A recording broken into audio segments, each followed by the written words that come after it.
Sega Ages has been the longest running retro line in Sega's history, starting up all the way back on the Sega Saturn in 1996. The series would evolve itself into the Sega Ages 2500 series on the PlayStation 2, then later return as the Sega Ages Online brand in early 2012 on PlayStation 3 and Xbox 360.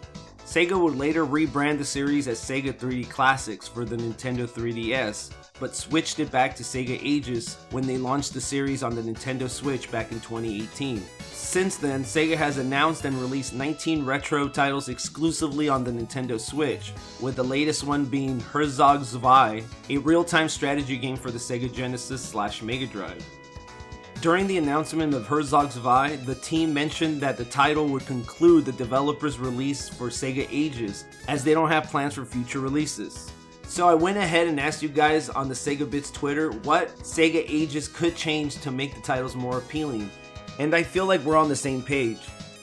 So let's get into it. Let's discuss some changes that Sega could make to make existing titles more tempting to buy, and what they could change if they release more titles in the future.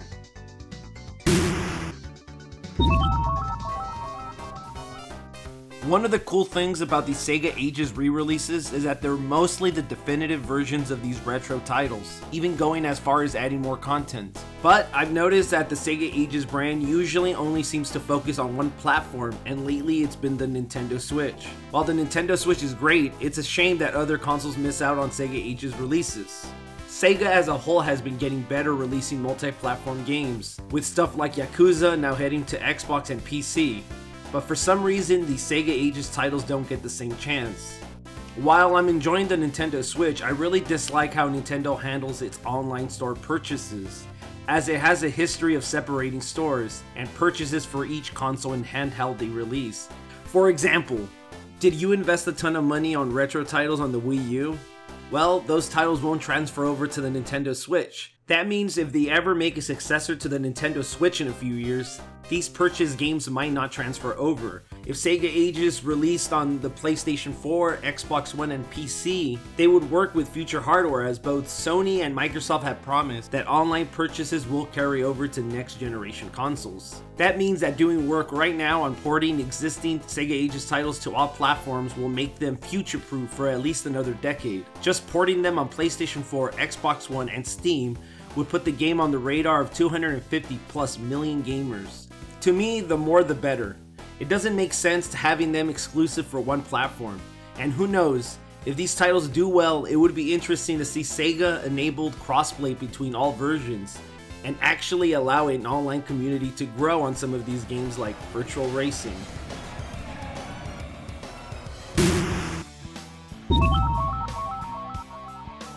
Right now, Sega Ages doesn't have tiered pricing, meaning that each and every title that comes out is priced at $7.99. Well, this isn't an obscene amount of cash to charge for Sega Ages titles, since it's what every company, including SNK, is charging for their more inferior ports. It also isn't working, as not all titles seem worth the full price.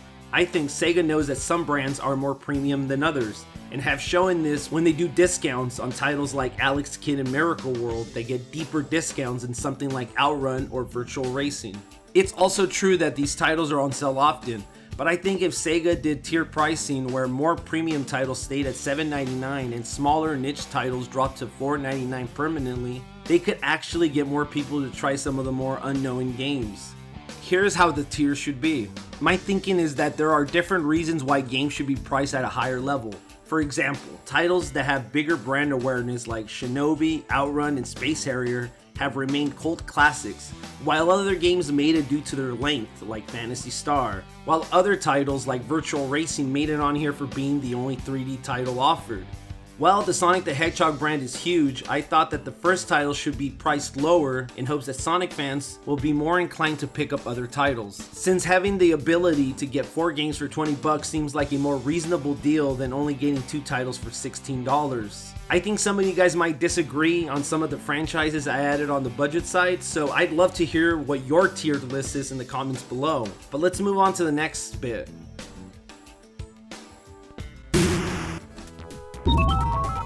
The The other big issue with Sega Ages titles is that they're getting lost competing against Sega's other retro releases. While Sega Ages covers more arcade releases with some console games sprinkled in, most mainstream gamers would glance at the collection and could easily assume that this is just another Sega Genesis series re-release. Let's have a glance at the 19 games released so far. I crossed out games that never appeared on the Sega Genesis. Well, yes, games like Virtual Racing, Outrun, and others are based on superior arcade versions. It's hard for an audience to know just by glancing at the thumbnails on the Nintendo eShop. Plus, those crossed out are mostly older games that might not have had these exact titles appear on Sega's 16-bit console, but they had other entries in the same IP like Phantasy Star 2, The Revenge of Shinobi, and so on. At the same time, Sega is selling a physical Sega Genesis collection on all current consoles that feature over 50 emulated games and retails for under $30. Then we have the Sega Genesis Mini Console, and even Sega Forever on mobile, which gives out retro Sega games for free. It might not seem like it, but Sega Ages is competing against all these re-releases. I'd argue that the Sega Ages releases are superior, but it doesn't seem like marketing has made this a big enough point, or sold gamers on the premium price. I think one of the issues with the lineup was adding console games. It should have been marketed as definitive arcade ports from the start, which would have separated it from other Sega retro releases they've been doing. Which brings me to my next point.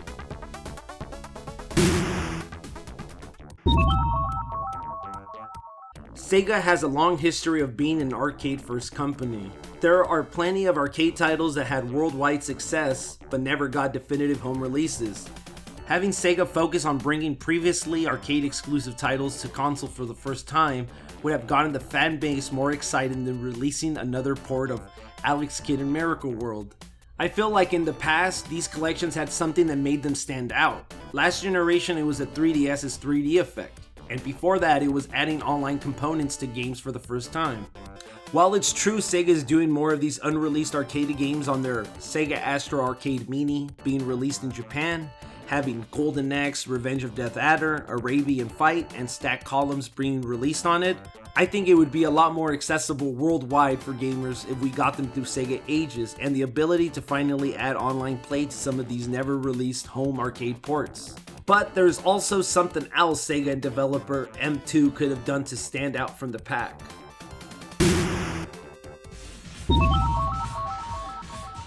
One of the biggest requests for Sega Ages is to move on to 3D games. One of the reasons that they focus on Sega's 2D output on the 3DS was because the hardware was too weak for more advanced titles.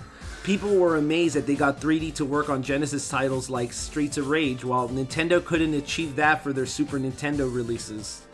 But we are moving on to the Nintendo Switch, and out of the 19 titles, only Virtual Racing is a 3D game. Back in 2018, when the Sega Ages series launched on the Nintendo Switch, the team even teased that they weren't ruling out bringing Sega Saturn and Sega Dreamcast games, but it seems that won't become a reality. It's funny that M2 just had a Famitsu interview where they said the release with the greatest response was Virtual Racing because it showed that the developer could port 3D games to Sega Ages. Why not continue releasing Model 1 games like Virtual Fighter and Wing War? Why make a brand new emulator for Model 1 games and only release one title, especially if feedback was so positive? This could have really established developer M2's move to releasing at least early 3D Sega arcade titles and eventually move on to Model 2 ports, which, in my opinion, gets to some of the greatest Sega arcade games ever released, including Daytona USA, Virtual Fighter 2, Fighting Vipers, Dynamite Cop, Virtual Lawn, and so on. If Sega was looking for a Nintendo Switch only gimmick, they could even port the House of the Dead and Virtual Cop games with motion controls. It seems that developer M2 really left a huge chunk of great games on the table that may never get a chance to shine. Back when Sega released the Sega 3D Classics, they produced 3 Japanese physical versions collecting most of the games. Sadly, in America, we only got one of these physical releases. And quite frankly, I'm a bit disappointed that Sega didn't do a physical release for the Nintendo Switch. Like I stated before, I don't really trust Nintendo in how they handle digital purchases. So being a hardcore Sega fan, I'd be more than up to double dip for a physical version, and think a lot of you watching this would too. If Sega really does respect its retro franchises and considers these the definitive versions of these games, I feel like having a physical version including all 19 titles would be great for fans and a way for Sega to squeeze more money out of already released games. If Sega really is going to end the Sega Ages releases moving forward, at least we can get a physical version, or maybe even think about doing digital bundles where you could buy most titles at a discounted price. The price for something like this, well, what are you guys willing to pay? Considering if you bought every Sega Ages title at full price, it would run you at over $150. I think this is why Sega needs to work on permanent price drops, digital bundles, and of course a physical version. If Sega really is ending the series, might as well make as much money off of these titles by making them more appealing to consumers. I'll end the video by saying I really enjoyed the Sega Ages releases these past few years, and some of the additions to games like Outrun and Fantasy Zone 2 have been some of my all-time favorite releases because it changes the way the games are played and made them feel refreshing. I probably logged in more hours on these two re-releases than I have into most recently released games this generation. I'm sad to see Sega put the brand to rest for now, but I think we'll be seeing a resurrection sometime in the future. It's also nice to see developer M2 say that they're still working with Sega in the future, and they've even expressed desire on doing a Sega Genesis Mini 2 in the latest interview. So who knows what the future holds for M2 and Sega. But that's just my opinion on Sega Ages. What would you guys do to make Sega Ages releases more appealing? Let me know in the comments below, and if you like these type of videos, I really appreciate it if you subscribe so you won't miss a video, share it with your friends, and buy some Sega Ages titles, my dudes. Bye.